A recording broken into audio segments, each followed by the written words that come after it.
Estamos claros respecto de la prueba de la próxima semana, ¿cierto? Que va a ser eh, virtual, ¿cierto? Como ustedes lo habían solicitado, ¿cierto? Porque alguien tenía ahí alguna duda o el delegado.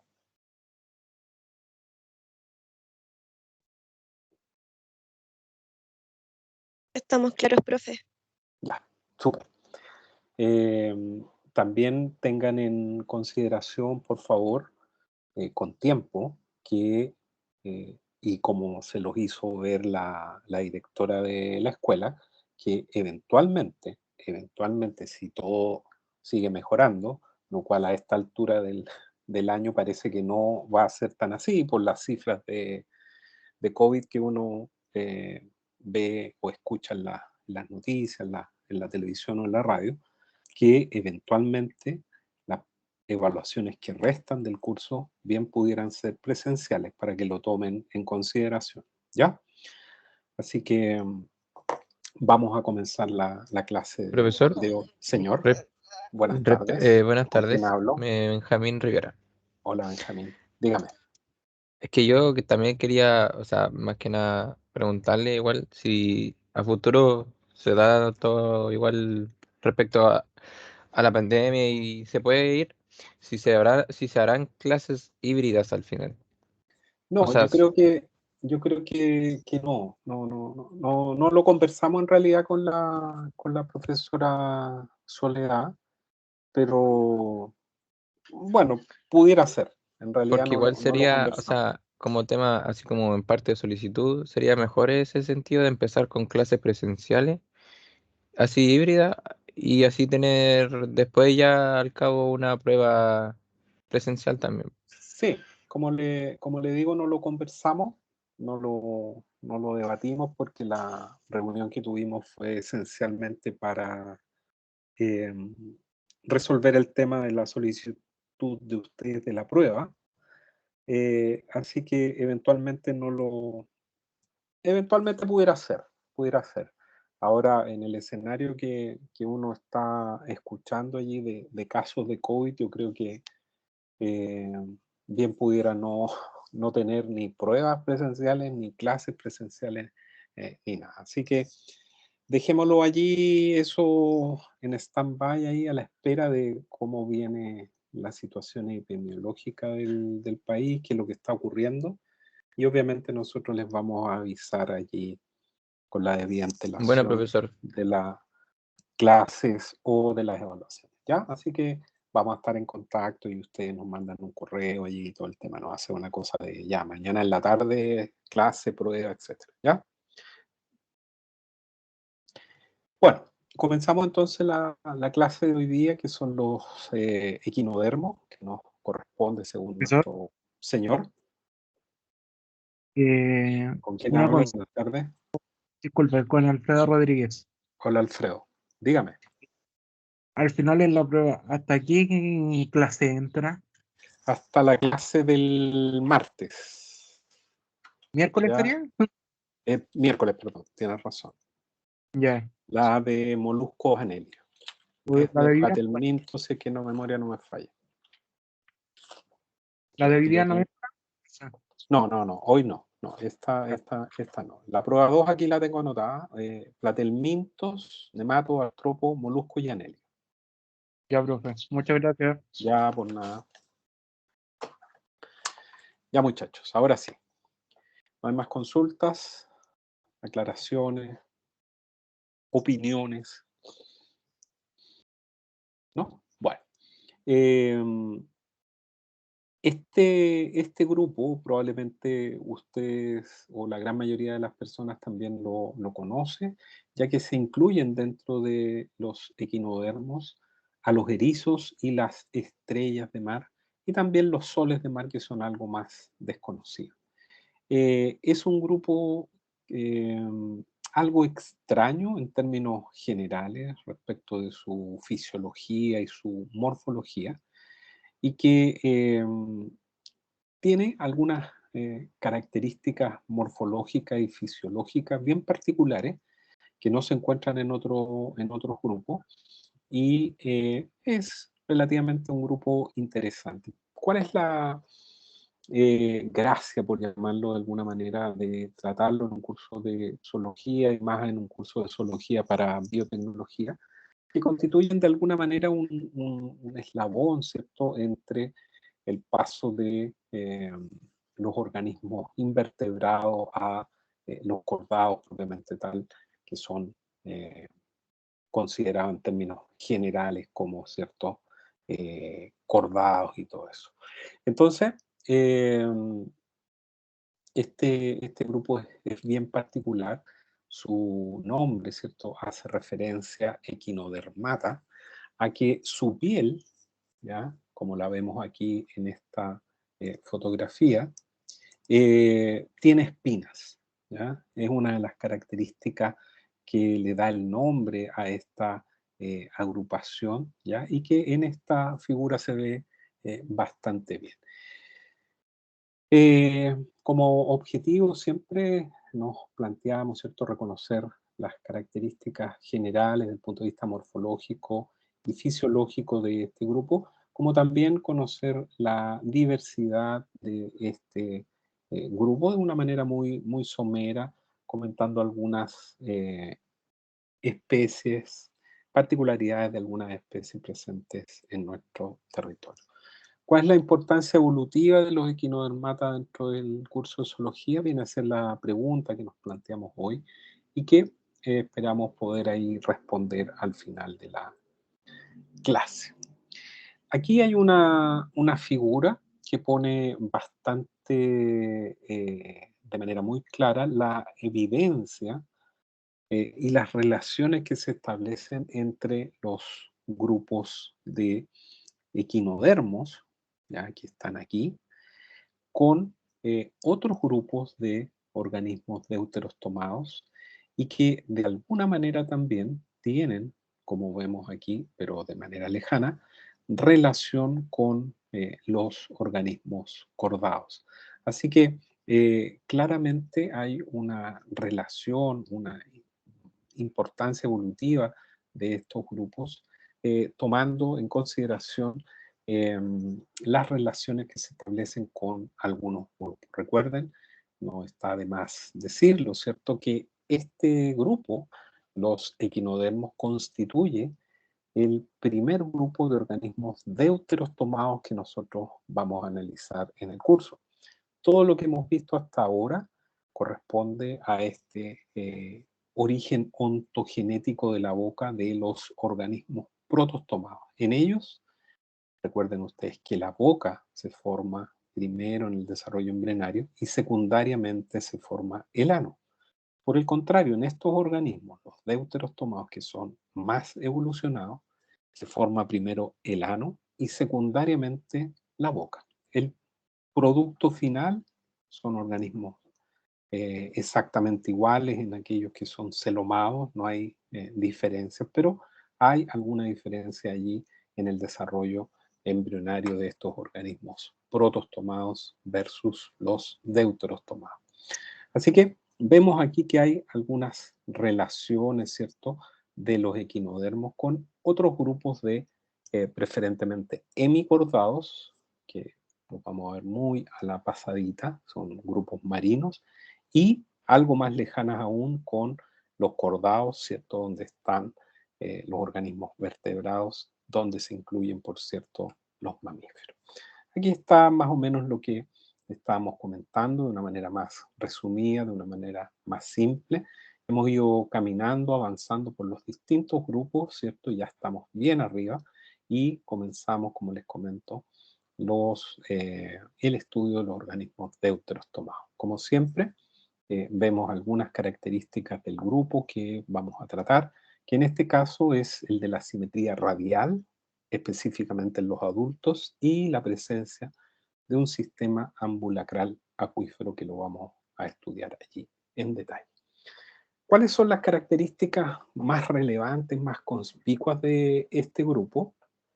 Es la presencia de un endoesqueleto calcáreo que está formado por placas u osículos. Estas placas u osículos pueden estar firmemente soldadas, como ocurre en los erizos. Me imagino todos ustedes han visto y tal vez han tenido en sus manos un erizo, lo cual nos acerca a esta característica de una manera bastante concreta. Hay que tener en consideración que se trata de un endoesqueleto.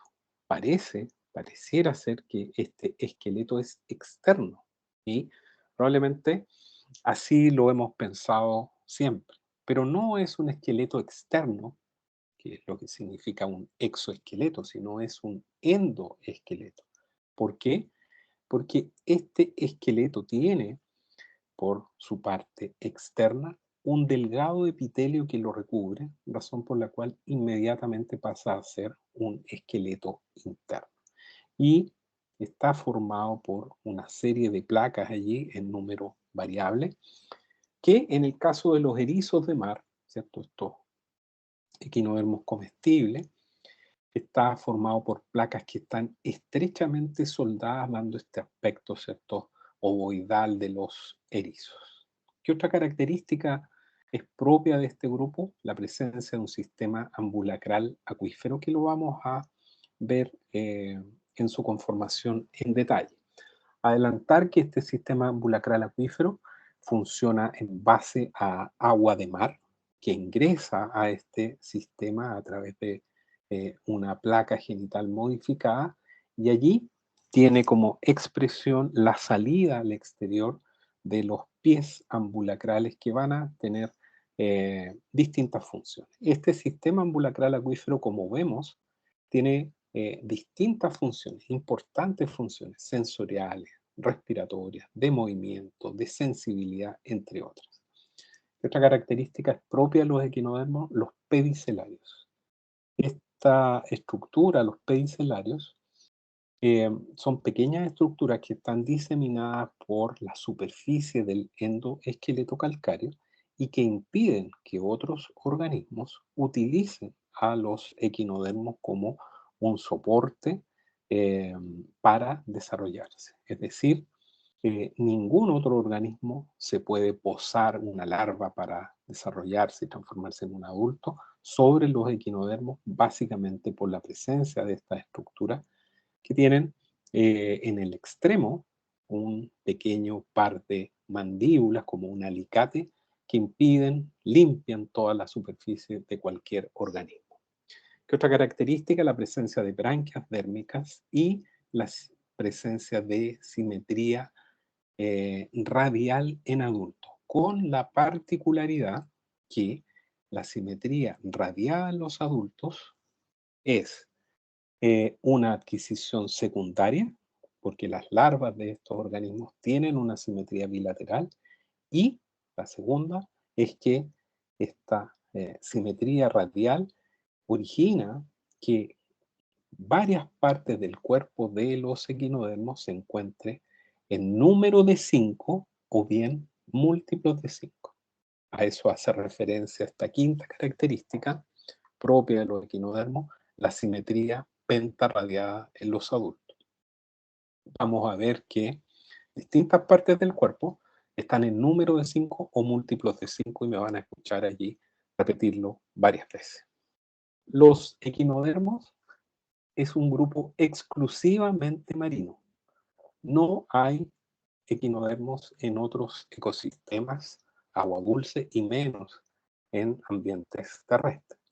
Son alrededor de unas 7.000 especies, no es un grupo muy grande. ¿Por qué no ha logrado este grupo colonizar el ambiente dulce acuícola y el ambiente terrestre? Porque no son capaces de realizar osmorregulación, ya que tienen un sistema excretor muy elemental, muy básico. Es decir, no son capaces de eliminar los desechos metabólicos, y menos algunos compuestos que pudiesen favorecer el ingreso o salida de los fluidos internos, provocando la muerte de estos organismos. Son celomados, deuterostomados y con simetría pentarradiada en los adultos, con la salvedad que las larvas, los estados juveniles, presentan simetría bilateral. Porque recuerden ustedes, y por qué es interesante hacer un pequeño alto acá, porque recuerden ustedes que cuando tuvimos las primeras clases, o la primera, si la memoria no me falla, mencionamos allí que la simetría radiada era más bien encontrada en organismos que eran más bien primitivos, ¿ya? Como, por ejemplo, los cnidarios.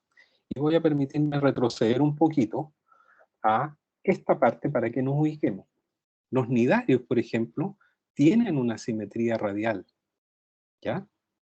Y vean ustedes la posición de estos organismos, muy en la base de este cladograma. Nosotros estamos acá arriba ahora, un organismo más evolucionado, emparentado en alguna manera con los cordados, donde están los vertebrados, los peces, las anfibios, reptiles, aves y mamíferos. Es decir, ¿qué o cómo se explica que una simetría radiada, más estrictamente pentarradiada, aparezca en un organismo más evolucionado, deuterostomado incluso, porque es una adquisición secundaria. Y la evolución fijó este carácter de simetría radiada y pentarradiada en estos organismos porque son más bien de movimientos muy lentos, pasan gran parte de su vida con escaso movimiento, casi inmóviles en algunas zonas, y este tipo de simetría les permite, por ejemplo, obtener el alimento en todas las direcciones. Así que es una ganancia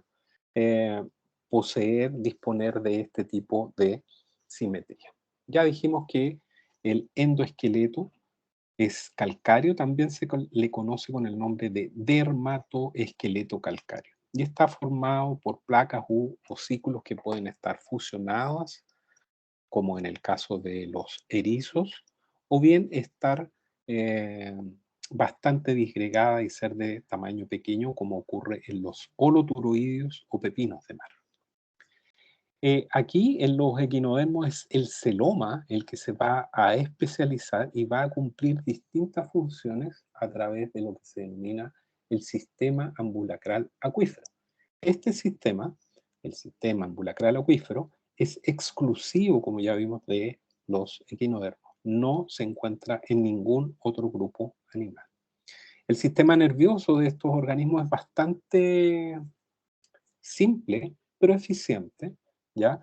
Vamos a ver que va a ser necesario que coordine y mueva los pies ambulacrales, que es la manifestación externa del sistema ambulacral acuífero, y que muchas veces puede tener cientos o miles de pies ambulacrales, y allí se requiere cierto grado de coordinación, lo mismo que la interpretación de los estímulos que las estructuras sensoriales o sensitivas son capaces de captar del medio ambiente, aunque no son muy eficientes, no son muy buenos captando estímulos, están bastante disminuidas las estructuras sensoriales, hay algunos quimioreceptores, fotorreceptores, no les gusta mucho la luz, y también los clásicos estatocitos que tienen que ver con la posición. En algunos grupos es posible, principalmente los asteroideos, que son las estrellas de mar, pueden, si pierden uno de sus brazos, pueden regenerarlo asexualmente, es decir, por mitosis. Los sexos están separados, hay machos y hembras, pero el dimorfismo sexual es muy raro. Digamos, para no cometer un error, que no existe dimorfismo sexual. Es decir, no hay características morfológicas externas que permitan diferenciar a una hembra de un macho. Y la fecundación es externa, es decir, se produce fuera del cuerpo de la hembra. Hay liberación al exterior de los gametos femeninos y masculinos y se produce fuera del cuerpo. No hay un sistema circulatorio bien definido. Lo que hay es un sistema que cumple algunas funciones homologables a lo que es un sistema circulatorio, que se denomina sistema EMAL. Este sistema EMAL deriva también a partir de las cavidades celomáticas, pero es bastante primitivo, bastante raro también en esta definición general que estamos dando de los equinodermos. Por el contrario, el sistema digestivo es completo, ¿ya? En la gran mayoría de ellos, aunque en algunos grupos puede estar reducido, ¿ya? Ser bastante menor, e incluso en un grupo de ellos que son las ofiuras u ofiuroideos, el ano está ausente, es decir, hay un sistema digestivo incompleto. Hay un sistema digestivo que de igual manera es bastante poco diferenciado. No vamos a encontrar un esófago, un buche, una molleja, un estómago, intestino delgado, intestino grueso. Hay un tubo allí con cierta especialización, siendo bien generoso. Este grupo es un grupo marino, ¿ya? Exclusivamente marino, y que se distribuye desde la zona intermareal, donde están las mareas, está asociado a algunas rocas, como son los asteroides, los soles de mar y las estrellas de mar, hasta algunas especies como son los holoturoides, que han sido encontrados a una profundidad importante en algunas zonas abisales a más de 7.000 metros. El sistema digestivo en los asteroides va a ser bien particular. Va a haber una diferenciación del estómago, lo vamos a mirar allí en una fotografía. Básicamente esto ocurre porque los asteroides son predadores. Las estrellas de mar son predadoras. Y para ello, voraces predadores, y para ello cuentan con esta especialización a nivel del estómago. La mayoría de los equinodermos tiene la boca ubicada en la región oral, la cual por lo general está cercana o adosada a la superficie del fondo marino o a la superficie de una roca sobre la cual ellos viven. Y el ano está ubicado en la denominada región aboral, que es hacia el mar abierto, ¿ya?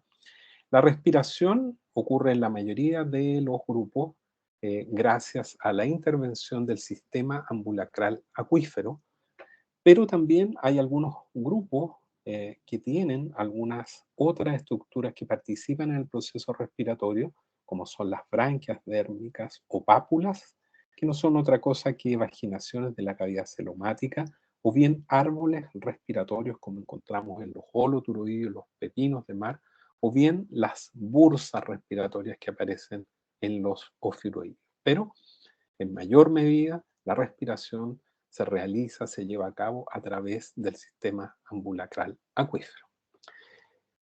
No hay un sistema excretor propiamente tal, como ya lo señalamos, y esa es una de las causas probablemente que ha incidido de manera determinante para que este grupo no haya sido capaz, a través de todo el curso evolutivo de su vida en el planeta, de colonizar otros ambientes.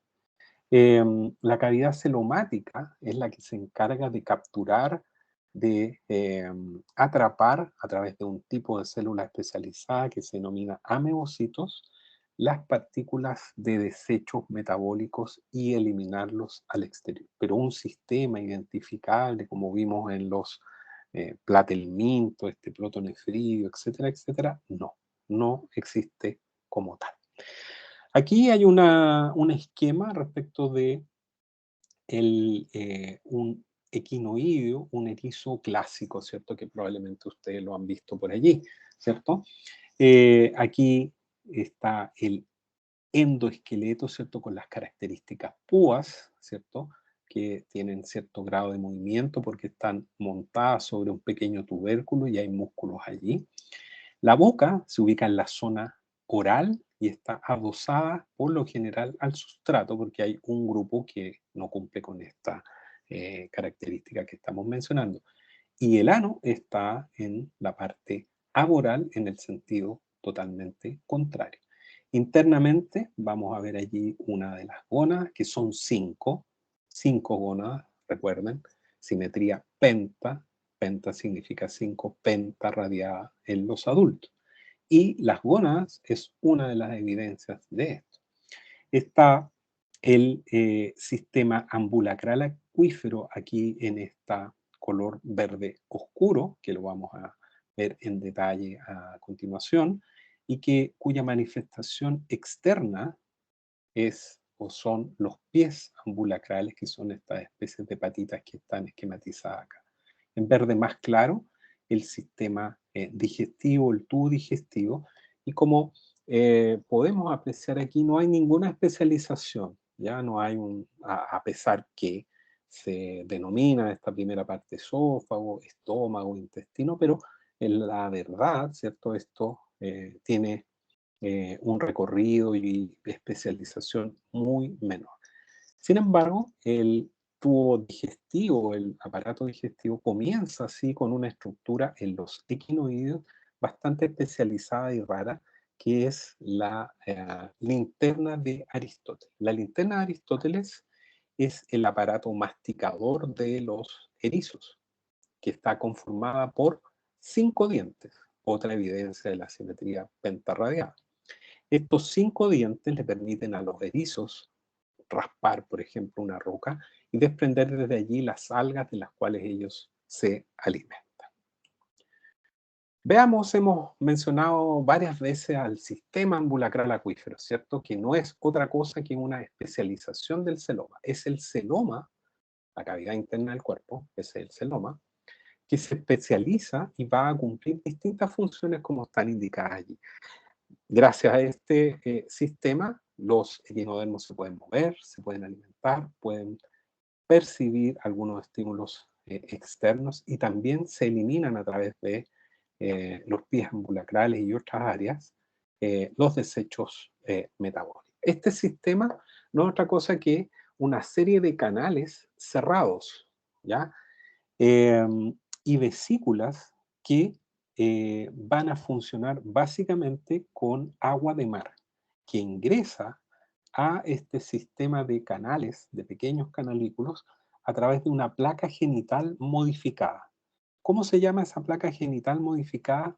Placa madrepórica. Esta placa, que está en algunos casos, o preferentemente ubicada en la zona aboral, cercana al ano, es una placa microporosa, ¿ya? A través de la cual ingresa el agua de mar a este sistema. Esta placa madrepórica es clave, por consiguiente, ¿cierto?, para que ingrese agua de mar a este sistema, ya que es el, entre comillas, combustible con el cual funciona el sistema ambulacral acuífero. La placa genital modificada, la placa madrepórica, se continúa internamente con un conducto vertical o pétreo o de la arena. Allí este conducto vertical baja verticalmente desde la zona aboral, cercana al ano, hasta muy cerca de la boca, ¿ya? Por eso el nombre, conducto vertical.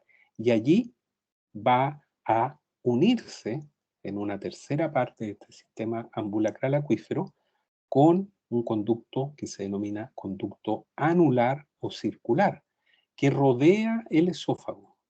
Este conducto anular o circular rodea el esófago. Allí, desde este conducto anular o circular, van a salir 5 conductos radiales. Nuevamente, el número de 5 o múltiplo de 5. 5 conductos radiales que van a ubicarse en la zona radial o ambulacral. ¿Cuántas zonas radiales o ambulacrales hay? 5. 5. ¿Ya? Nuevamente, otra evidencia de la simetría pentarradial. Anexas a estos conductos radiales se encuentran unas estructuras vesiculares que se conocen con el nombre de vesículas de Poli, que van a ser vitales para el correcto funcionamiento del sistema ambulacral acuífero, toda vez que regulan la presión hidrostática que tiene esta agua. Desde los conductos radiales salen o se proyectan, se continúa este sistema con los pies ambulacrales que salen al exterior a través de pequeños orificios que tienen las placas radiales. Estos pies ambulacrales no son otra cosa que vaginaciones tubulares retráctiles y que además tienen en el extremo de ellos una pequeña ventosa que les va a servir, por ejemplo, al minuto de caminar, de desplazarse. Todas esas son las partes del sistema ambulacral acuífero, una particularidad exclusiva de los equinodermos y que, como ya vimos, tiene múltiples funciones.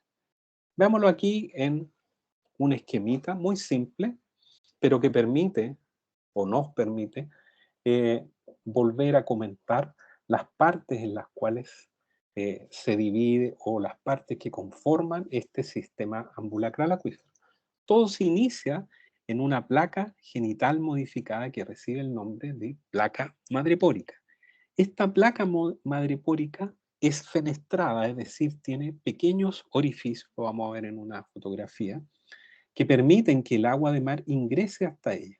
Esta placa madrepórica, por lo general, en varios grupos, por ejemplo, los erizos, en las estrellas de mar, está ubicada en la zona aboral, cercana al ano.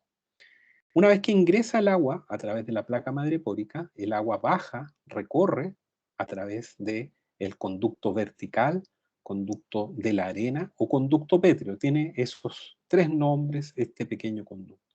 Este conducto se une a un conducto que está aquí, que es el conducto anular o circular. Y desde este conducto salen 5 conductos radiales. 1, 2, 3, 4 y 5.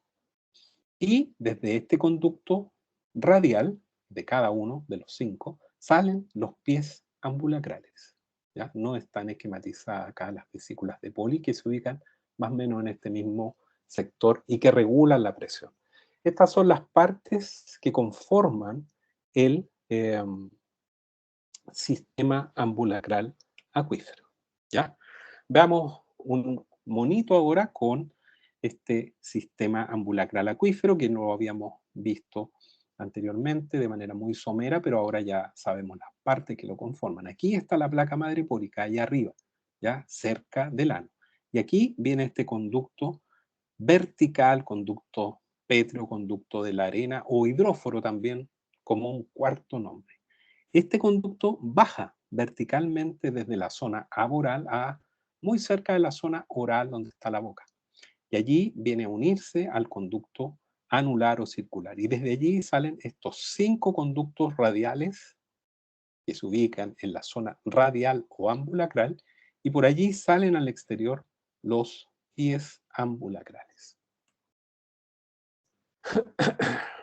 No sé si alguien tiene alguna duda allí, algo que no haya alcanzado a notar o que no haya sido claro yo. Por favor, adelante.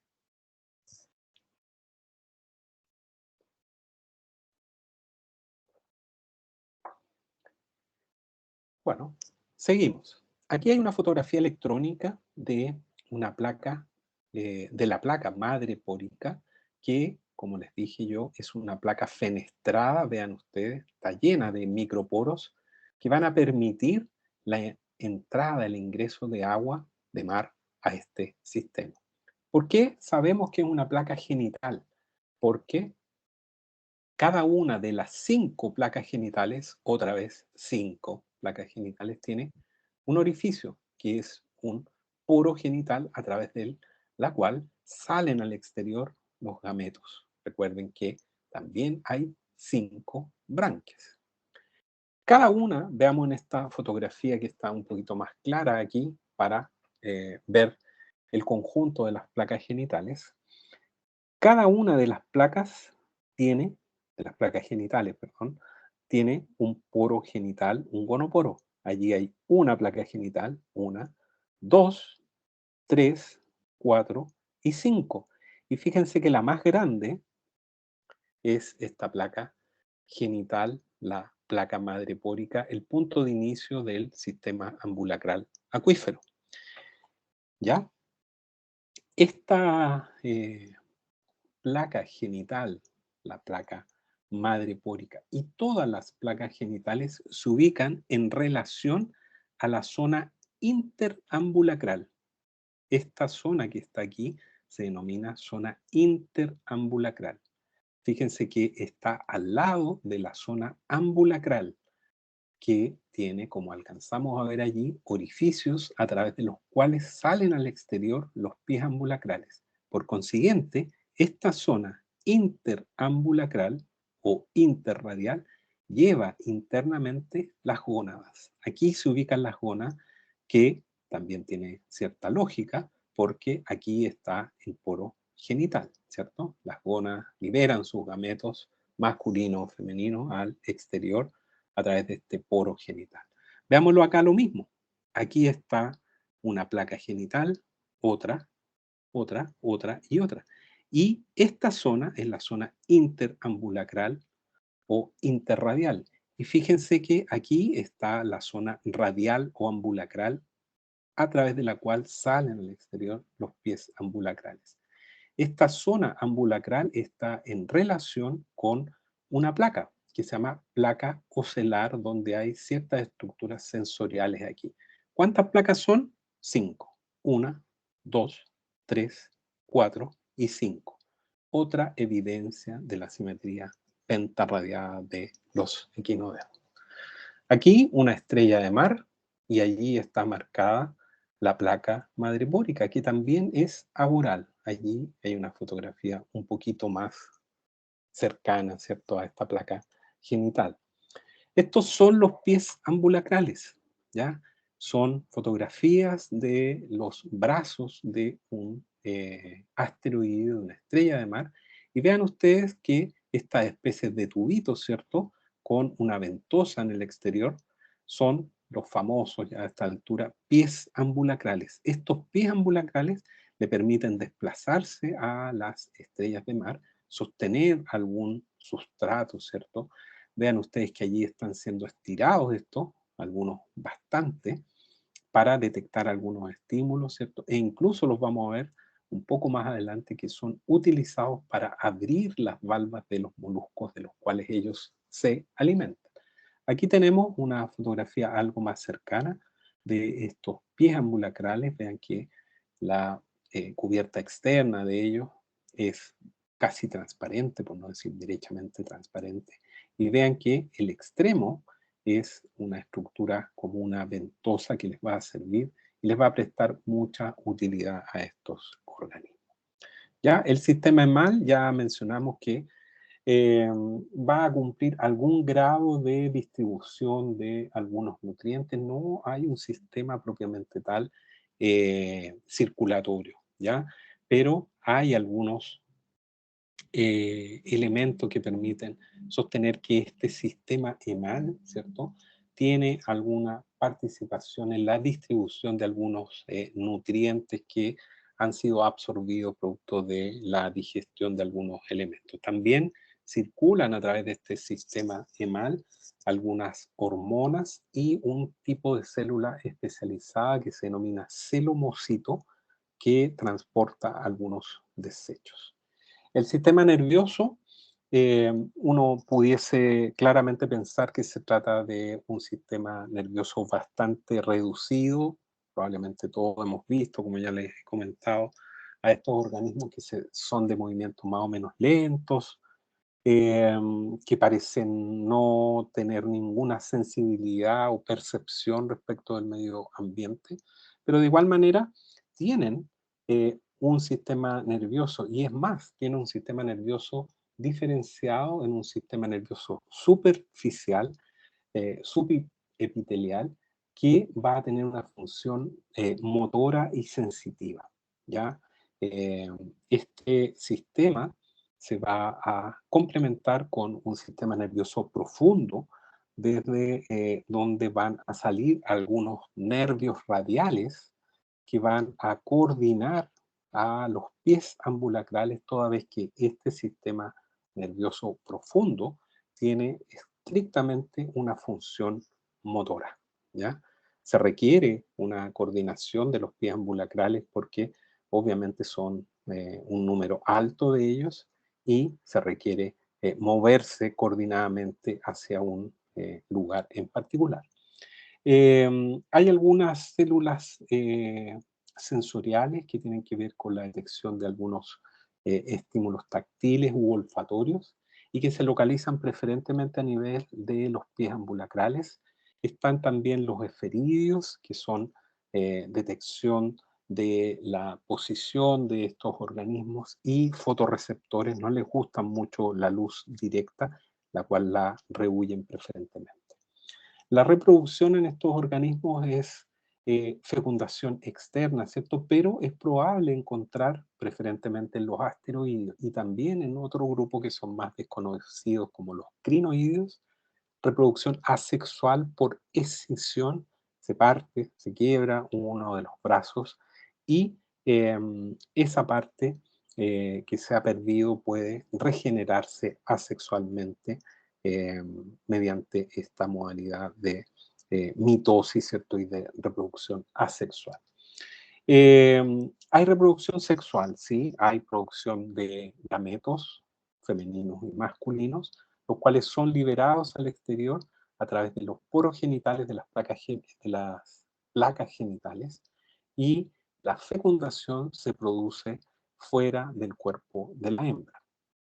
No existe dimorfismo sexual, no es posible reconocer y diferenciar a una hembra de un macho. Algunas personas dicen que al observar las gónadas que están al interior es posible diferenciar si se trata de una hembra o de un macho, ¿ya?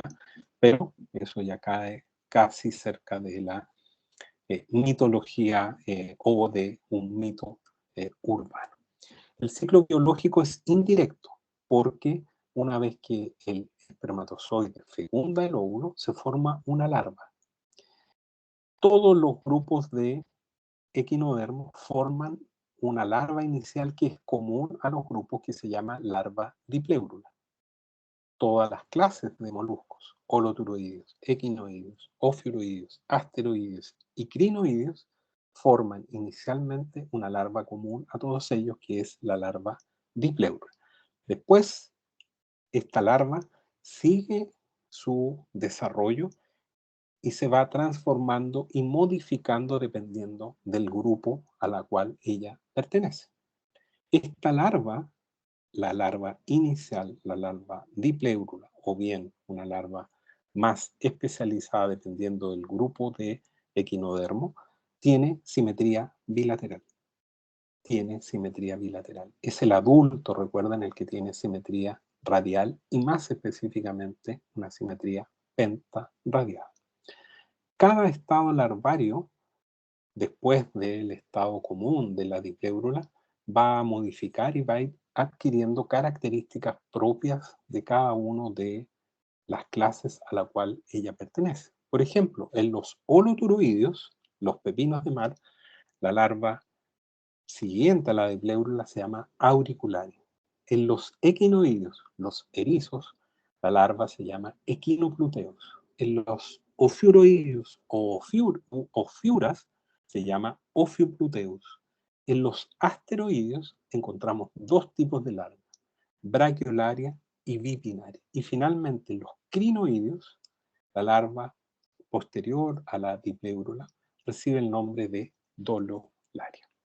¿Cómo se clasifican los equinodermos? Se clasifican en 5 clases, que ya las hemos mencionado, ¿cierto? Los equinoideos, que incluye a los erizos, que son más comunes para nosotros, y a unos equinoideos que se llaman placas dólar, que nosotros no tenemos en nuestras costas, que son propias del hemisferio norte.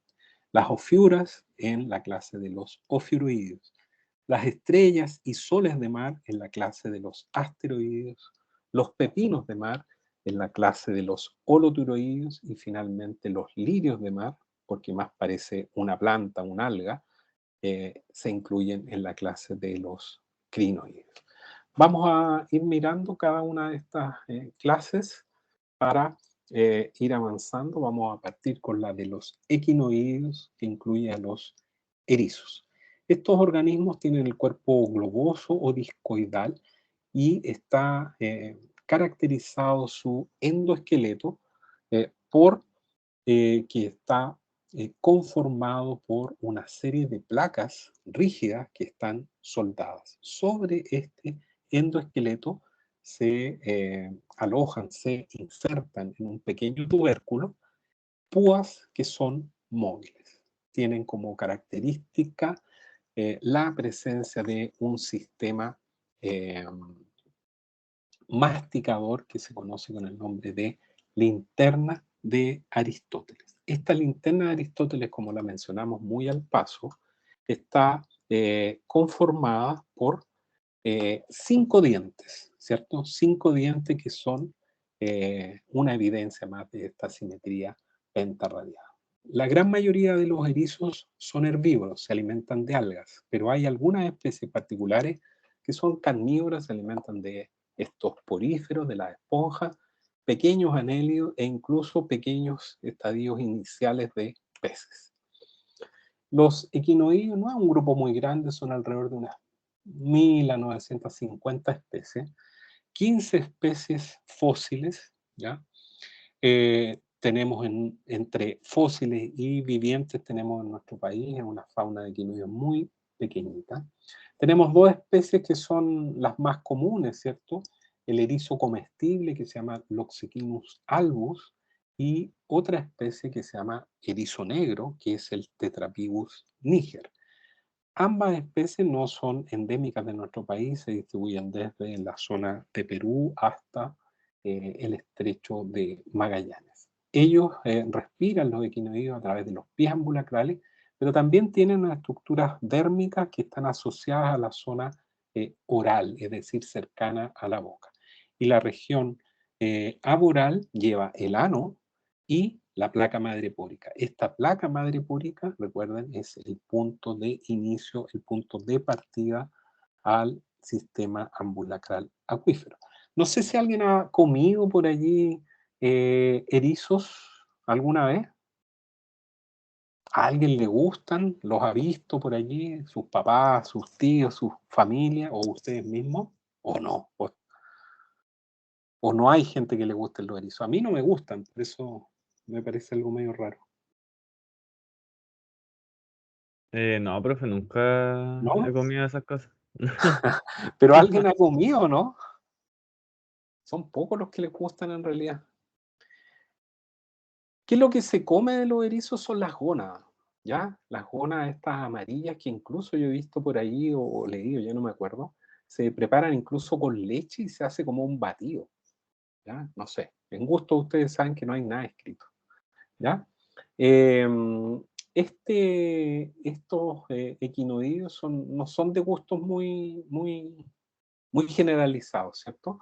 Y una de las especies que tenemos en nuestras costas, el erizo comestible, el erizo blanco, el Loxichinus albus, es encontrar un pequeño crustáceo, el Pinaxodes chilense, que lo vimos nosotros cuando tuvimos también la primera clase, cuando vimos las asociaciones interespecíficas, biológicas, ¿cierto?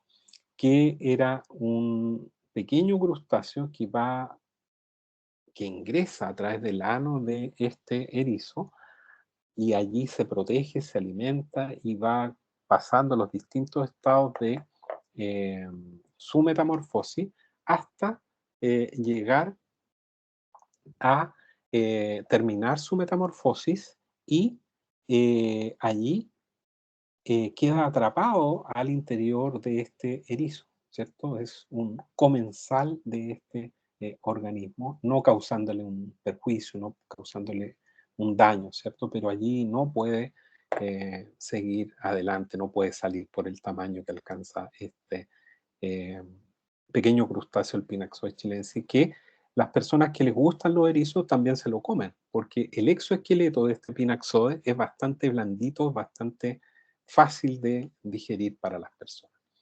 Tenemos acá un esquema aquí arriba, ¿cierto?, de un erizo, y aquí en la parte inferior izquierda tenemos a un endoesqueleto de un erizo, ¿cierto? Lo cual es, creo, da la impresión, ¿cierto? Que es una estructura rígida, una estructura sólida, ¿cierto? Que tiene una observación allí importante de esta rigidez, alcanzamos a ver allí los poros, ¿cierto? Y las regiones probablemente, que se ven mucho mejor en este esquema que está en la parte superior derecha. Esta es una vista dorsal, ¿ya? Aquí está el ano, ¿ya? Recuerden que el ano se ubica en la zona aboral. Hay una membrana que rodea el ano que se denomina periprocto, y están aquí las placas genitales, que ya sabemos que son 5, ¿cierto? 1, 2, 3, 4 y 5. Y una de esas placas genitales se modificó y forma la placa madrepórica, que allí está representada con esos puntitos, ¿cierto? Cada placa genital tiene un poro genital, ¿cierto? Esto marcado de color oscuro allí. Por allí salen los gametos al exterior, y esta zona verde más clarita corresponde a la zona interambulacral. Aquí se ubica internamente la gónada, ¿ya? La zona verde más oscura corresponde a la zona a través de la cual van a salir al exterior los pies ambulacrales, y por eso se llama placa ambulacral o placa radial. ¿Cuántas placas radiales o ambulacrales hay? También 5. 1, 2, 3, 4 y 5. ¿Y cuántas zonas interradiales o interambulacrales hay? También 5. 1, 2, 3, 4 y 5. Gran parte de las estructuras están, como ya hemos reiterado varias veces, en número de 5. Esto ya lo hemos visto, no vamos a volver sobre este tema, es más o menos lo mismo, pero esto sí que no lo hemos visto. Es una disección de un erizo que no se ve muy bien, pero nos permite tener alguna idea respecto de el aspecto interno de este grupo. Se alcanza a ver allí el endoesqueleto, este dermatoesqueleto calcáreo, es una cosa rígida. Las personas que comen estos erizos deben partirlo esto con un cuchillo, son más o menos duros, ¿ya? Y como ya les comenté, lo que se come de esto son las gónadas, las 5 gónadas. Allí se alcanza a ver una de las gónadas media retraída, ¿cierto? Porque esto es un ejemplar que está fijado. Vean ustedes todas las cerdas, las púas que tienen allí. Esto oscuro es parte del aparato digestivo, y aquí hay una estructura bien interesante en este grupo que es la linterna de Aristóteles. La linterna de Aristóteles es esta estructura masticadora característica de los equinodermos, ¿ya? Que está conformada, y aquí lo vemos, por los dientes de la linterna de Aristóteles, que son 5. Como vemos, una estructura grandota que ocupa prácticamente la mitad del erizo en esta vista lateral. Aquí podemos verlo mejor. Este es un esquema donde estas estructuras son los alvéolos, y ahí están los dientes, que son 5. Vean que hay músculos allí que mueven estos alvéolos, la parte posterior y los dientes, y allí hay una vista de la boca que nos permite ver los 5 dientes. 1, 2, 3, 4 y 5. Hay algunas branquias allí que no se ven muy bien, probablemente allí, ahí, que constituyen en los equinoideos estas estructuras respiratorias. Y están aquí, que no se ve muy bien, pero lo vamos a ver después en una mejor fotografía. Estos pedicelarios, vean ustedes que son una estructura como un alicate, ¿ya? Y que van a mantener la superficie del endoesqueleto limpia, evitan que cualquier otro organismo se pose sobre la superficie del cuerpo de estos organismos. Es literalmente allí un alicate, algo que está constantemente mordiendo e impidiendo que, por ejemplo, una larva de otro organismo se pose sobre ello y comience o termine su proceso de metamorfosis. Son las 3:30, ¿ya?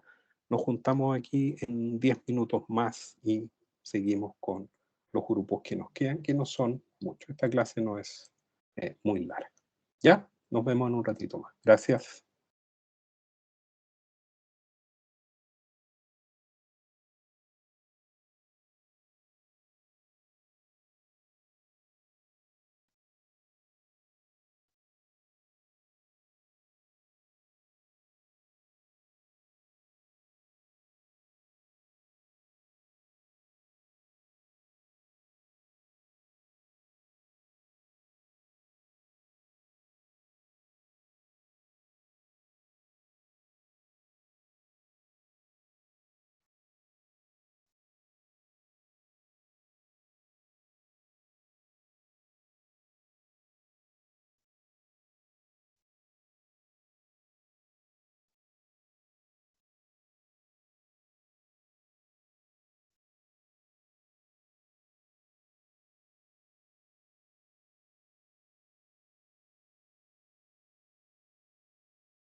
Vamos a seguir entonces.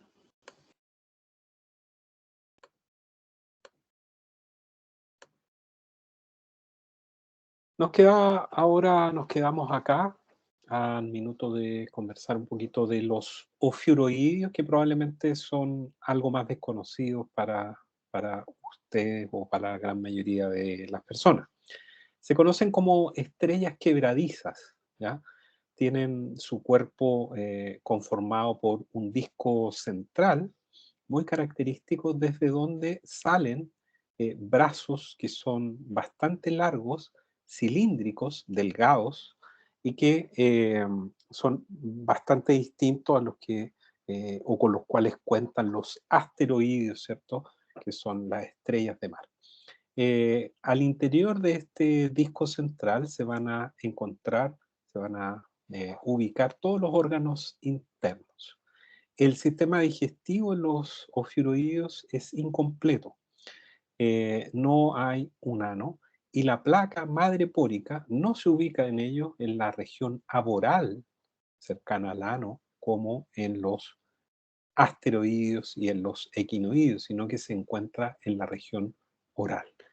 Aquí, además de los pies ambulacrales, participan en el proceso respiratorio unas estructuras bien características de ellos que se conocen con el nombre de bursas. Es un grupo más grande que los equinoideos, que eran alrededor de unas 950 especies. Los ofiuroideos son alrededor de unas 2000 especies y en nuestro país tenemos mencionadas, citadas y descritas para nuestro territorio 36 especies y de ellas más de la mitad son endémicas, es decir, son propias, son características de nuestro país. Son bentónicas, ¿ya? Es decir, viven en el fondo del mar. Recuerden que eso significa bentónico, organismos que viven allí en el fondo del mar en este caso, y también ese concepto de bentónico puede ampliarse a organismos que viven en el fondo de un lago, ¿cierto?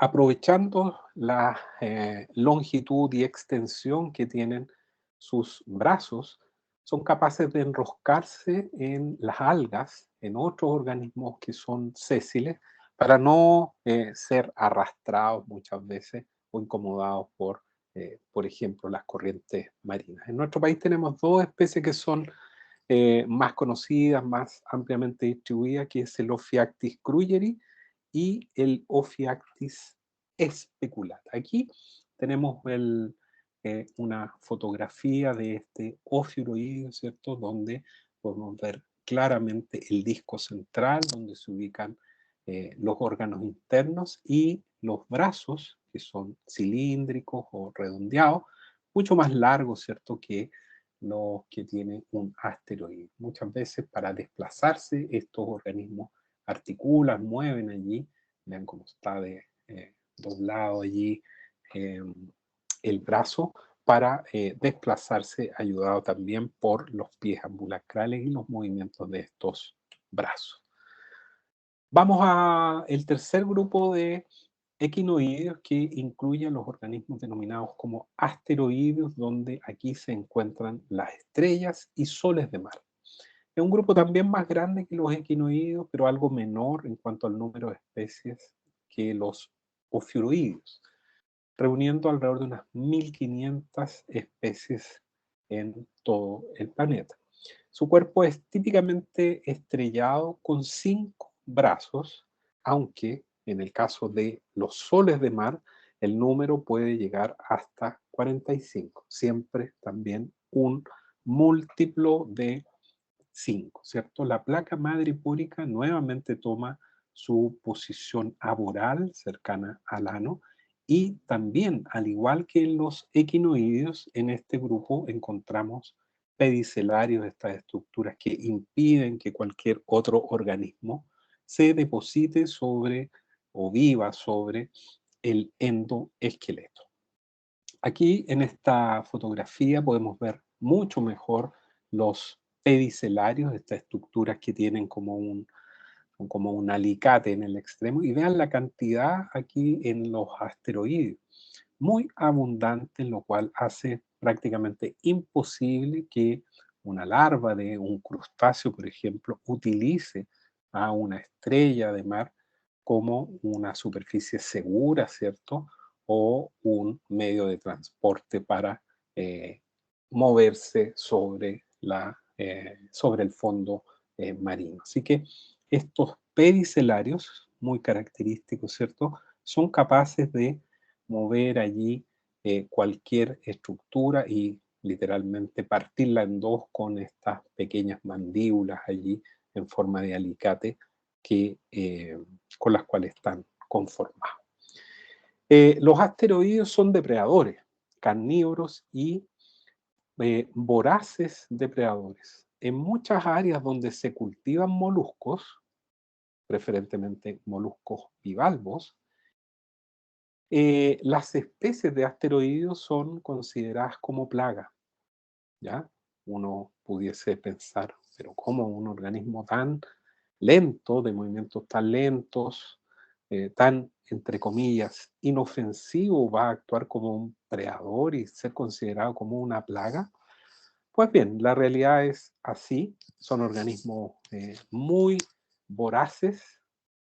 Hay registros en la literatura que dan cuenta que una estrella de mar puede llegar a consumir durante un día 20 o 25 moluscos bivalvos. Piensen ustedes que estos organismos se mueven en un número importante de individuos, unos 10 a 20 individuos que literalmente atacan estas crianzas artificiales de moluscos, dando cuenta de un número importante diariamente, lo cual obviamente incide sobre las actividades reproductivas. Para desarrollar adecuadamente, por llamarlo de alguna manera, su hábito depredador carnívoro, ellos cuentan con dos estómagos que se denominan cardíaco y pilórico. El estómago cardíaco puede ser evertido, puede ser sacado hacia afuera a través de la boca al minuto de alimentarse. Y ese va a ser una primera digestión, va a desencadenar este proceso y seguidamente va a actuar el estómago pilórico, el segundo estómago, donde van a encontrarse las glándulas digestivas, es decir, van a participar enzimas allí que van a terminar degradando, ¿cierto?, el cuerpo del molusco, de la presa que ellos han consumido. Los pies ambulacrales van a participar directamente en esta predación, como lo vamos a ver en algunas fotografías, toda vez que con las ventosas que tienen ellos en sus extremos van a ser capaces de abrir las valvas de un molusco bivalvo. Respiran a través de los pies ambulacrales y también de unas estructuras especializadas, características de este grupo que se denominan las pápulas. Ocupan preferentemente la zona intermareal, es decir, la zona que tiene incidencia o sobre la cual tienen incidencia las mareas, ¿ya? Marea alta, marea baja. Y les gusta muchas veces estar entre las rocas allí, fijas en zonas preferentemente más oscuras, ¿no?, con sol directo. Tenemos en nuestro país algunas especies que son típicas o más frecuentes, más abundantes, como es el sol de mar, cuyo nombre científico es el Heliaster helianthus. Otras estrellas que son la Esticaster striatus, que es una de las más típicas, y la Melanaster gelatinosus, que es otra de las estrellas de una distribución amplia en nuestro país. Aquí tenemos un esquema de una estrella de mar, ¿cierto? Vean, ahí está la placa madre pórica. Tienen en el extremo de cada uno de los brazos una mancha ocular. Ya les comentaba que no les gusta mucho estar allí en la luz directa y esta mancha les sirve para ubicar algunas zonas más sombrías, más oscuras. Se han retirado la parte dorsal de este endoesqueleto de estos tres brazos. Y podemos ver allí las gónadas que están en color morado o lila, ¿cierto? en cada brazo hay gónadas, son 5 gónadas, lo que pasa es que están divididas por este puente ambulacral a través del cual salen los pies ambulacrales al exterior. El ano está acá, esta es la zona aboral. Vean que hay grandes ciegos intestinales y está acá uno de estos ciegos pilóricos con las glándulas digestivas. Recuerden que este estómago pilórico con sus ciegos pilóricos van a aportar las glándulas digestivas allí, las enzimas, perdón, digestivas para degradar el alimento que este individuo ha logrado capturar. Y adicionalmente tienen el estómago cardíaco, que está aquí en una coloración media verdosa, azulosa, que va a ser capaz de ser evertido a través de la boca que está en la parte, en la zona oral. Aquí hay una estrella de mar real, ¿cierto? Que ha sido disectada. Vean ustedes el tamaño de esta glándula digestiva, es decir, el brazo es literalmente una glándula digestiva. Esto es una máquina de generar enzimas digestivas, ¿ya? Se alcanza a ver aquí el estómago pilórico allí, y vean que se alcanza a ver allí también un resto de un bivalvo. Ahí está la placa madrepórica, este debiera estar el ano por allí, y aquí está la gónada, ¿ya? Con una coloración café oscura, ¿cierto? Que se observa una vez que se ha retirado la glándula digestiva. Y aquí está el puente o borde ambulacral, que es el lugar a través del cual salen al exterior los pies ambulacrales. Como les comentaba, cuesta creer, ¿cierto?, que una estrella de mar vaya a ser considerada como una plaga, vaya a ser considerado como un organismo voraz, un predador tan voraz que sean invitados de piedra en estos lugares donde se crían moluscos bivalvos. Los moluscos bivalvos, ¿cierto?, son las machas, los mejillones, los choritos, las cholgas, en fin, todo lo que tenga, ¿cierto?, dos valvas, este molusco de dos valvas. Probablemente muchos de ustedes o han visto o les ha tocado abrir uno de estos moluscos, ¿cierto?, para consumirlos, echarlos a cocer en una sopa o bien prepararlos allí en unas machas a la parmesana, ¿cierto?, que vendrían bien a esta hora.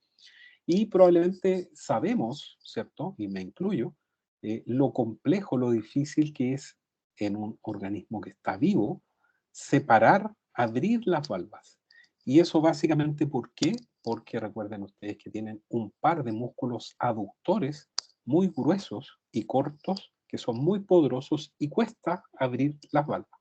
Muchas veces nos toca utilizar un cuchillo allí que con cuidado metemos entre las valvas para cortar los músculos aductores. Bueno, la estrella de mar no tiene un cuchillo, pero sí tiene cientos de pies ambulacrales que van a ejercer una presión tan alta que van a lograr abrir las valvas. Veamos la secuencia de estas fotografías.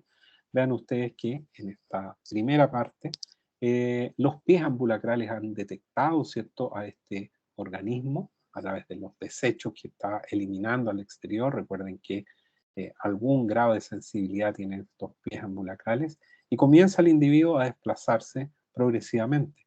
Aquí ya lo tiene entre los brazos, y los pies ambulacrales van a comenzar a ejercer una presión importante, y una vez que las valvas se abran, el estómago cardíaco va a salir y va a comenzar el proceso de digestión. Aquí, en esta tercera fotografía, logramos ver cómo los pies ambulacrales están cubriendo prácticamente toda la superficie de este bivalvo, y la muerte de este bivalvo es prácticamente inminente.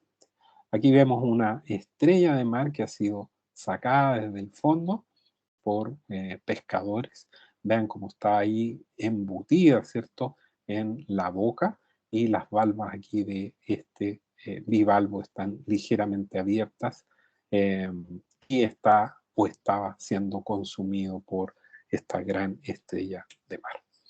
Los soles de mar son también predadores, ¿cierto? No al nivel de las estrellas, pero ellos también predan algunos moluscos bivalvos y están caracterizados por disponer su cuerpo, tener en su cuerpo estos 45 brazos, ¿cierto? Estos son característicos de la zona central de nuestro país, se encuentran por lo general entre las rocas, ¿cierto? Y se pueden observar allí cuando las mareas bajan. Los holoturoideos o pepinos de mar son algo distintos a el grueso de los equinodermos, ¿cierto? Definimos en un comienzo que los equinodermos estaban caracterizados porque tenían su piel con espinas o eran más bien ásperos, espinosos, ¿cierto? Pero este grupo, los holoturoideos, tienen más bien la piel suave, entre comillas. Tienen las placas u osículos que conforman este endoesqueleto microscópicas y repartidas por el cuerpo, lo cual les da un aspecto más o menos blando. Además de eso, tienen el cuerpo cilíndrico y la boca está rodeada por un número variable de pequeños tentáculos, entre 10 a 30, dependiendo de la especie, los cuales van a moverse para que las partículas alimenticias que están disueltas en el agua lleguen hasta la boca y este organismo se pueda alimentar. La respiración también se realiza a través de los pies ambulacrales, pero ellos disponen de una estructura respiratoria también que se denomina árbol respiratorio. Y en este grupo de los holoturoideos o pepinos de mar, la placa madrepórica es interna, hay alrededor de unas 1100, 1200 especies reconocidas de holoturoideos. Viven también en las zonas litorales, muchas especies como algunas distribuidas en nuestro país, como el Patalus mollis y el Atidonidium chilensis, viven enterradas en las playas, ¿ya? Y solo se logran observar los pequeños tentáculos que rodean la boca. Hay algunas especies que viven en esta zona intermareal, pero hay otras que viven a grandes profundidades. Les gusta enterrarse en la arena o en algún minuto estar sobre la arena o entre las rocas. No sé si alguien habrá visto uno de estos organismos, tienen más o menos esta conformación, ya son alargados, ¿cierto? Y este es un individuo que está fijado, por eso no se alcanza a ver muy bien los tentáculos que rodean la boca, ¿cierto? Que pueden estar en un número variable. Y están aquí, o está acá el cuerpo, vean que no tiene estas púas, espinas características como vimos en los equinoides o en los asteroides. Aquí es más bien suave, esto relativamente suave. Aquí está disectado este pepino de mar, este holoturoideo, alcanzamos a ver allí los tentáculos y en el centro se ubica la boca. El esófago, parte del tubo digestivo, ahí se alcanzan a ver en este lado el árbol respiratorio y allá el segundo árbol respiratorio. El intestino, las gónadas en el final, la cloaca y el ano. Recuerden que la placa madrepórica, que aquí se denomina bulbo aguafaringio, se ubica en ese sector y ingresa agua hasta el sistema ambulacral acuífero que está allí. Alcanzamos a ver una de las partes que conforma este sistema. Una de las rarezas que tienen los holoturoideos es la presencia de lo que se denomina el órgano de Cuvier. Este es un holoturoideo, un pepino de mar, ¿ya? Que no todas las especies los tienen, pero este órgano de Cuvier es capaz de secretar una sustancia, un fluido que al momento de ponerse en contacto con el agua de mar, toma más o menos la consistencia que vemos acá, como una forma de un elástico, una sustancia mucilaginosa que es capaz de manipularse por las personas. Y las personas que viven en áreas tropicales, donde hay corales y las personas saben de esta característica de los holoturoideos, los utilizan, los molestan y los organismos liberan este fluido producido por el órgano de Cuvier, y este fluido, que se pone algo elástico, ¿cierto? Toma algo de consistencia, lo utilizan los pescadores, las personas que viven allí, para cubrirse los pies para caminar sobre los corales, que muchas veces son peligrosos o generan heridas. Dentro de las particularidades que tienen estos individuos que son tan raros como hemos comentado. El último grupo de equinodermos son los crinoideos, que es un grupo muy pequeñito con unas 630 especies conocidas, y es la única clase de equinodermos que tiene la boca, está dirigida hacia arriba, ¿ya? La boca está dirigida hacia la superficie del agua. Se piensa, por esa posición que tiene la boca, no por lo general adosada a un sustrato, que este es uno de los grupos, o el grupo ancestral o el más antiguo de todos los equinodermos. También presenta una estructura pentámera muy marcada. Estos organismos son sésiles, no se mueven, viven fijos a un sustrato en el fondo marino. Son, por consiguiente, bentónicos y carecen de placa madre pórica. Tienen una serie de rarezas. Un ejemplo de nuestro país es la Solonometra antártica, que es una especie de crinoideo que vive en la región antártica de nuestro país. Cuando veamos una foto de crinoideo un poquito más adelante, parece una alga más que un animal, más que un equinodermo. Cualquier persona que ustedes le muestren una foto de un crinoideo van a decir, esta es una alga marina y no un animal, ¿cierto? Como estamos estudiando en este curso. Aquí, la primera aproximación a este organismo, esta es una vista dorsal de la boca. Recuerden que la boca está hacia arriba, ¿cierto? Recogiendo desde allí las partículas alimenticias, y ahí hay una fotografía de un crinoideo. Esto es una alga, ¿cierto? Vive fijo a un sustrato. Están conformadas estos organismos por un largo pedúnculo que se une en un cáliz, y desde allí salen un número variable de brazos, los cuales tienen prolongaciones laterales que se denominan pínulas. Aquí podemos ver la boca y vemos allí los brazos que conforman y que protegen esta estructura, y están allí los surcos ambulacrales que van a facilitar la entrada de agua con alimento hacia la boca, y están interconectados o posicionados alternadamente con las áreas interambulacrales, ¿cierto?, donde se ubican las gonas. Aquí hay un par de fotografías de estos crinoideos, ¿cierto? Vean, está fijo a un sustrato, y claramente esto más parece un alga que un animal. De partida no se mueve, ¿cierto? Está fijo allí a un sustrato. Hemos llegado al final de la clase, ¿cierto?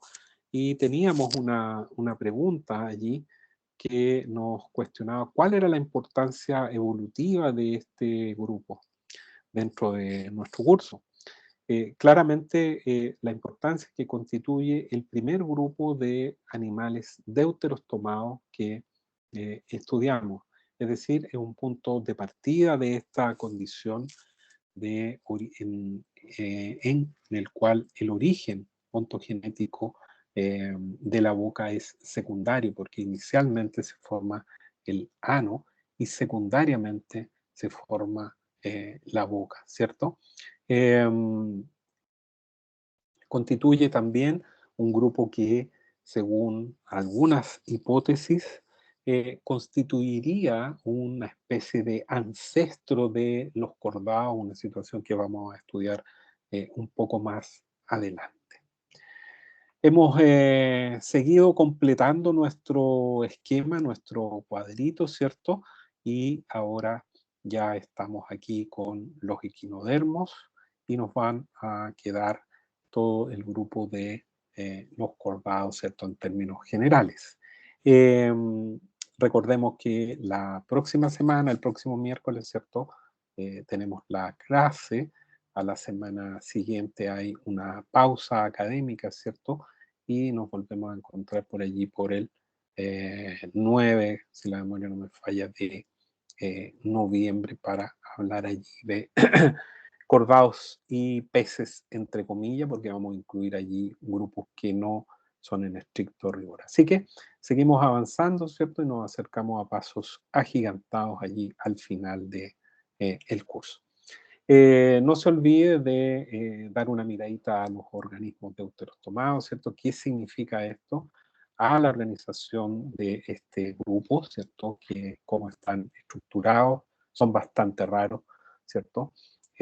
No perdiendo de vista esta simetría pentarradiada de los adultos que sugiere e indica que gran o un número importante de estructuras de su cuerpo está en número 5 o bien múltiplos de 5. Y también recordar allí la diversidad de este grupo de los equinodermos. Los escucho por si alguien tiene alguna pregunta, con el mayor agrado de responderla.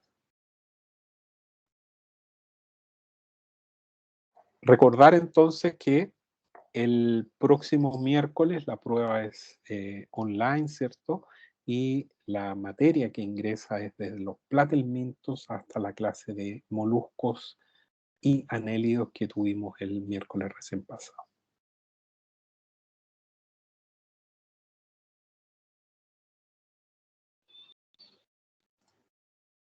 Ya, muchachos, que tengan un buen fin de semana, descansen dentro de lo que se pueda y estamos allí atentos al desarrollo de la prueba del miércoles por cualquier consulta. Cuídense y nos estamos viendo. Chao. Chao, profe. Que estén bien. Chao. Chao, profe. Chao. Chao, profe. Chao, Chao, que profe, estén gracias. bien. Gracias a ustedes. Chao, que estén bien.